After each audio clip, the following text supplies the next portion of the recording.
Hello, welcome everybody. Another Wednesday with us with the Texas Apartment Association's Education Foundation series, Hints from HR.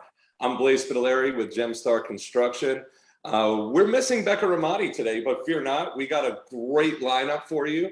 Donna Harbers is in the background doing her thing, and we have the sensational Nicolle Block with us, of course, from Brookfield Properties. Hello. Say hello, Nicolle. Hello, hello. You know, Becca, she is on a well-deserved vacation, so of course we're jealous, but we will try to push through today without her. But yes, so appreciate Ms. Harbers supporting us and making sure that we are successful. So thank you, Donna. Absolutely, and clearly we're back on these Zoom calls. Unfortunately, we can't always be together, but hopefully we can get back together soon and do another one of these exciting shows. But our guest today, let me introduce them because we're going to dive into a really complex topic today. It's going to be diversity, equity, and inclusion. Now, these two individuals that we're going to have on the show, they are part of the National Apartment Association's Diversity Leadership Program, aka DLP. So this is the second year of that program, and there's a lot to cover. So let's just jump right in and meet who we have here. We have from Lubbock, Texas, Tigress Real Estate's own Jason Cantu. And from Dallas, Texas, with Brookfield Properties, we have Staci Hasman. So Jason, if you can just maybe jump off, give us a brief hello, who you are, what you do, and how you got involved in the DLP. You can kick it off to us, and then the same question to you, Staci. Awesome. Well, thank you, Blaise. Thank you, Nicolle, for having me, and thank you, Staci. This is a great opportunity to jump into diversity and leadership and what NAA is trying to do. And I'm excited that they allowed me to be part of this. So basically, I'm out here in Lubbock, Texas, been in the industry 15 years, started leasing, worked my way up. Now I'm kind of on-site operations, multi-site. But the cool thing, you know, is this program, Blaise, has actually helped me personally. You know, at the beginning of the program, we jump right in and kind of discover your own cultural and background and your leadership. That's the big part too, is leadership and how diversity can help us and how we can use that with our teams. You know, I'll turn it over to Staci, let her introduce herself, kind of give her a little insight too. Thanks, Jason. Yeah. Staci Hasman, hello, with Brookfield Properties as well. Been in the industry for 14 years and also love it like everybody else here, I'm sure. How I got started. Well, I mean, sad to admit, but there was a time that I was almost discriminated against wrongfully. And that kind of sparked my interest in DE&I. And also my sister has a company that she had started that specializes in it. So I've learned a lot more just through time from her, especially. But, you know, the idea of being very inclusive with my team members is just something that I'm very strong about. And that's more or less the reason why I decided to join this program, and as well as becoming a better leader. So it's been great so far. Wonderful. Yeah, we look forward to getting a little deeper into what the program is all about and how diversity, equity, and inclusion can help everybody become a leader and mentorship and everything that goes along with it. And before we jump into a little more in depth, Nicolle, I want to ask you, you have the wealth of knowledge. If maybe you can give a little definition of what we're going to be talking about today, what DLP, diversity, DE&I is all about, and your take on it. Yeah, absolutely. And I think that, you know, similar to what, you know, Jason and Staci shared, is that, you know, diversity, you know, with whether it's your background or, you know, just your work experience, anything, a team that's more diverse and that's more inclusive, and just making sure that everyone has the proverbial seat at the table or has an opportunity to make an impact will only make your team stronger. And I think that you'll go further faster together. And so I think these programs and this focus on DE&I is absolutely just critical to, you know, leadership development and team development, and just ensuring that we have, you know, representation. I mean, really on every level, you know, with operators, suppliers. I know the job seekers sometimes are taking a look at this podcast to see if they want to join this industry. And I think that this is a topic that, you know, is very timely. You know, it's definitely not a new topic, but I think it's new to some. And I think that that's why it's important to, you know, push this forward so that we can continue to ask questions to make our industry stronger. So that's my perspective, my take on it. I'm definitely not an expert, here to learn. I'm here to learn every day. So I think learning more about DLP and NAA's leadership program will be great. So I look forward to gleaning some knowledge off of Staci and Jason as well. Awesome. Yeah, this is definitely a very important topic because, you know, we provide housing in our industry, and who lives in housing? Everybody. So we need to understand people and then be able to let's just get into it. Staci, this program, it has a couple of different objectives, correct? So what does the program actually consist of? Sure. So a little background. This is the second year of the program, as you mentioned. But it provides up to 15 members of diverse backgrounds an opportunity to develop as a leader in the rental housing industry. And those who participate are considered junior to mid-level employees, and they'll gain leadership experience through mentoring and training through this year-long program. But the program itself, it's 12 discussion sessions, which include mentor calls, book discussions, leadership guidance. We did a DISC, which we can talk about a little bit later, and how that can be used to help with our hiring process and getting to know our teams a little better. But it's been an incredible journey for me personally.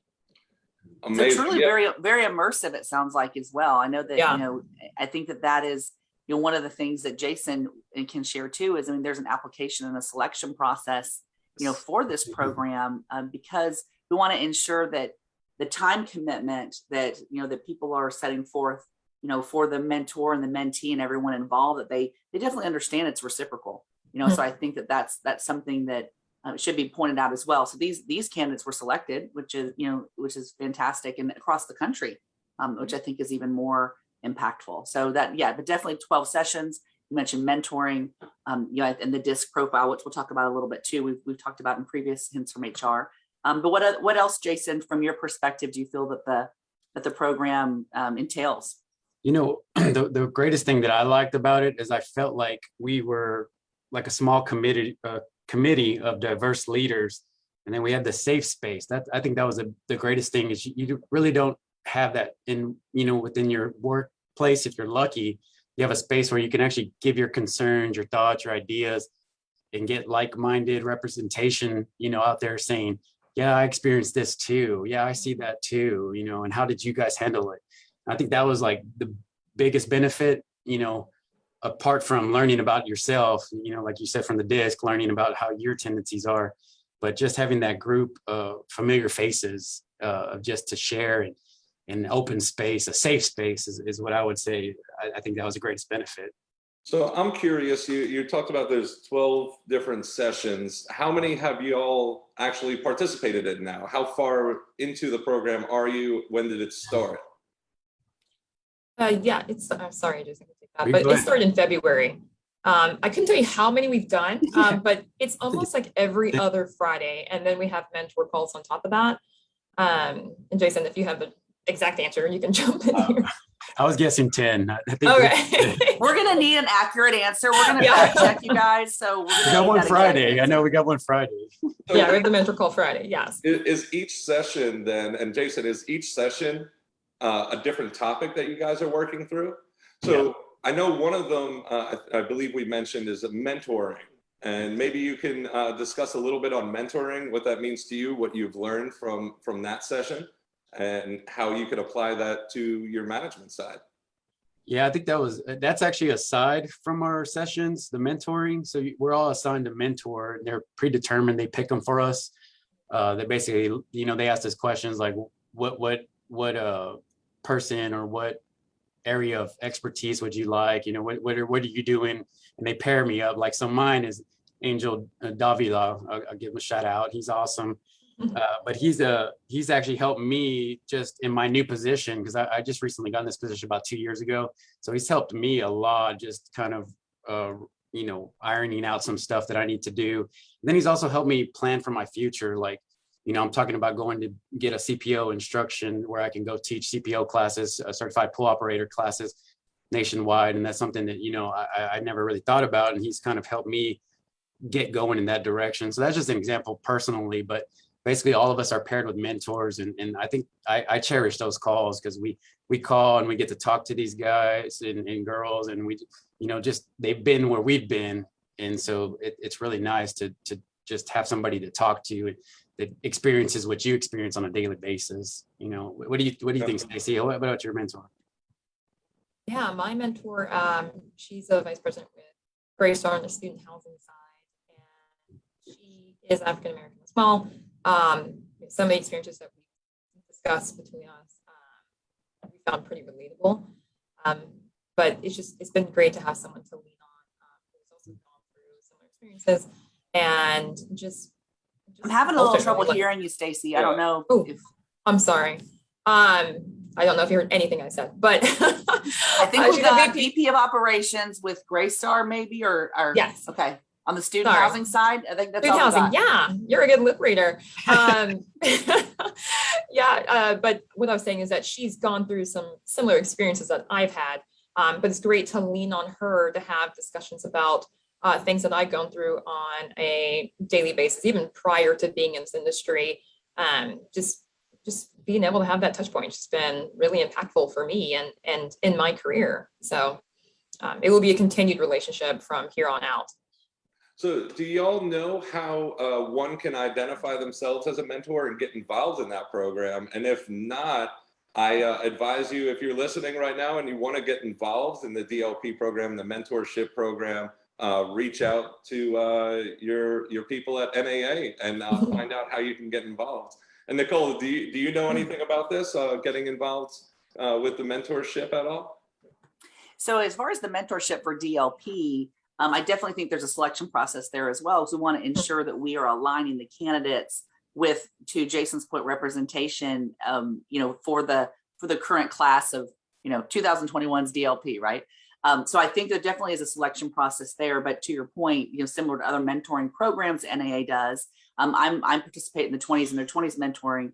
There's definitely a selection process. So you just contact NAA's liaisons, and then they would be able to put you in contact with the people to be considered. So of course we want to make sure that representation is key, and that anyone that feels they have that in their heart and passionate about it should be considered too. Excellent. Well, I want to touch base on something because you guys, Staci or Jason, I'm not sure who mentioned the DISC, but I know this is something Nicolle's very fond of as well. We've talked about it on previous episodes. We've actually had an episode completely dedicated, well, partially dedicated to personality assessment. And Nicolle, why don't you touch base a little bit on the DISC and the importance of team building with this tool? Sure, absolutely. So the DISC, if you're not familiar with it, we have talked about it on several other episodes, is it just kind of gauges people's natural tendencies with dominance, being influential. I'm spelling out DISC here. So the D, right? I, influential, S is steady, and your C is going to be someone who's more conscientious. And so it just talks through different levels and strengths, and there's just a myriad of opportunity and results that can come from that. But what it does is it shows you how you fit. And to Jason's point, he mentioned it was great to get to know who he was. Mm-hmm. And so you can't really, as a leader, see how you can build a team or what the contribution of that team member is going to be. You don't know what you bring to it. So I think the DISC is really valuable because it shows you, how you want to be approached, how you want to be influenced, how you want to work. It talks through so many different variables. So the DISC program for Staci and for Jason, they learned kind of what they brought to the table. So as a leader, and now you're building a team, then you're going to want to see, okay, now how do I incorporate that into conversations, into coaching opportunities, into just even getting things from point A to point B. So the DISC itself, not that we're endorsing it, right? It's out there. It's not like I created it or have any, sponsorship opportunities, but I think that it's something that's great for, again, representation. And we're talking about with this DLP program is trying to build leaders that are going to continue with the DE&I, kind of focus, right? So you want to see what all candidates bring to the proverbial table. So I think DISC kind of gives you just a light into that. And just to piggyback off that, Nicolle, you could think of diversity as that as well, because we're all individuals. So yeah. I was a high C, but I think Staci, if I remember, I think you were in the high or I.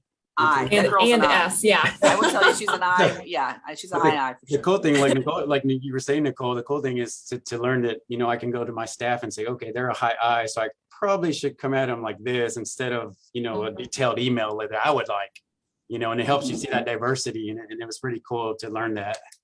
Yeah, absolutely. So this is clearly, you know, a program that's building leadership, right? You know, learning how to deal with the surrounding elements of the world that we live in, and what role that we play in it, and how to make it better.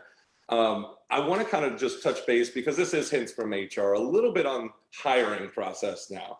Now, how could we use this program, this education, these leadership abilities and traits that we're not that we're learning, but we're building upon as building blocks? I think we're learning. I think lots of us are learning, and that's okay to say that. I think we're learning. Absolutely. Yeah. How do we use that? And Staci, maybe you take the lead on this, on the hiring, and what maybe this perspective helps out with. Sure. Basically, we need to be intentional with our hiring. There are so many unconscious biases, you know, that are out there. And when it comes to the hiring, you may want to have a certain look because it fits the demographic. But in reality, we need to have different people to kind of relate to the different people that actually live at the property. But wording can also trigger, like on job descriptions, certain types of people that you're looking for. So it may cater to a certain gender or certain demographics, and we need to be mindful of even the listings that we put out there when we're trying to, you know, seek out our top talent. And Jason, he can piggyback here because he has a great story. I don't know if he wants to share it, with the recent hire that he had, and how being part of this program has kind of promoted him to take a different look. So Jason, if you don't mind. Yeah, especially, I was excited because we just hired our first female maintenance lead. And so, you know, in the past, you know, that unconscious bias, you know, that we all have, you know, when we think of maintenance, we kind of have a picture in our head that just pops in there. And, you know, one of my big things, you know, was like, man, is she gonna be able to lift these water heaters? You know, but then I'm like, well, no, get that out of your head. I mean, it doesn't matter. We'll figure it out, you know. But she checked all the boxes. You know, it's not like I just went intentionally and just, oh, I want a female. It's just, she checked all the boxes. She applied. And I said, I'm gonna intentionally give her a shot. And so that's what we did. And I think this program really opened my eyes. And, you know, talking about the diversity and equality, you know, when I first started this program, I kind of had it backwards. I thought equality was what our goal was. I thought, hey, everybody's equal. We're just gonna give everybody opportunity. The best one wins. But after taking this program, I understand, like Staci was saying, that we got to be intentional. We got to diversify our employees and our staff and all that, and intentionally make these hires so that we can bring diversity to us. And then we can focus on equality and giving everybody opportunity to move up, you know? So what do you think having a diverse team would bring to, you know, the table in your programs? And maybe Staci, you start, Jason, and then Nicolle, if you want to jump in right after that. Let's make this a roundtable discussion. Yeah, I would say different perspectives, and understanding different cultures and how to treat people. If everybody was the exact same and you have someone who's different who walks in through the door, they may not know how to interact with that person just simply because of their culture. So I think it's being educated on the differences, and also, you know, if you have a predominant group of people from a certain culture, it might be in good taste to hire somebody who can really understand that as well. But it's just all about learning and understanding and educating ourselves on the different people out there, and you know, really being open-minded to hire others. I've seen offices that all look the exact same, in which, how can you again relate to the people that work there, the other people that work there, to your residents. So that's kind of my take on it. Jason, anything to add to that? No, I totally agree. I mean, the only thing I could add is maybe, you know, as we grow in this industry, it's nice to get more diversity and representation. And I think that helps motivate, you know, minorities or other cultures that are maybe in the leasing stage right now. But if they see me and Staci and others like us, that they're like, oh, yeah, I can get there. And you know, and we I feel like I'm obligated to help pull them, and that's one of the things that after this program, I am going to be a mentor because I want to start pulling some of these people that I see potential in, not everybody, but the ones that have potential, I want to start pulling them up with us and helping them, and that's what I think. Diverse, like she said, I'm not good at going out and meeting people and stuff like that, but I can hire somebody that's good at that and diversify my team, Absolutely. Nicolle, maybe if you want to jump in on this as well, but maybe add to how we can utilize DE&I with recruiting. Take the floor. Yeah, no, I think intentionality is the focus. I think whenever, when I'm looking at companies, similar to when we were talking about, like culture, you need to identify your culture first, and then you need to tout it, live it, and put it out there for recruiting. Same thing with DE&I. You need to identify your strategy as a company, whether you're an operator or a supplier, again, because you've got job seekers that are actively looking for your strategy and your stance on DE&I as well. And so I think as a company, you guys should be asking those questions if you're not already. But I would say start now. You don't have to, even if you haven't even thought of DE&I and you're like even thinking, what these letters stand for? Start now. We're always learning. And I think that's sometimes the hiccup we get in our industry is we're like, oh, am I behind the 8 ball? Do I have to throw up my hands? No, this is something you can start today, because until you're more intentional about your recruiting practices to get a more diverse workforce into your company, then you can't kind of take that next step, like Jason said. And now it is equality for all. And if you are diverse, then you've really set yourself up for just again a truly efficient, engaged, and just a fantastic workforce. So I think as a company, identify first and then put it out on your website. Talk about that focus, because people are looking. So similar to, again, like the conversations we've had before with culture, with your hiring practices, DE&I needs to be right there. And so I think in your recruiting practices, to Staci's point, do you have unconscious bias in your job descriptions or your job postings, or even the questions that you ask whenever you are in an interview? Are they gender neutral? To Jason's point, whenever he's hiring that female tech. One of the things that Jason mentioned when we were doing our pre-call was that, he didn't just go out there and say, I want a female tech because I'm being intentional. I got to diversify my workforce. No, it still had to be a female technician that was able to meet the job requirements. Again, we still have to be intentional. So I think that as an operator, again, or a supplier, or leaders in our industry, don't overcorrect, be intentional and ask those questions. So I think that would be kind of my perspective, as far as the way to move forward. But start now. If you haven't done anything about it, that's okay. Start now. Excellent. Yeah, I think that it is the key to having a very well-rounded team as well that can speak to any person that can walk in once you diversify. And I'm glad you started mentioning, Nicolle, the questions maybe the job seeker needs to ask to gauge an organization's DE&I, as well as what kind of questions or how do you promote it in an interview process, and should the job seeker be conscientious of this when they're going into the interview?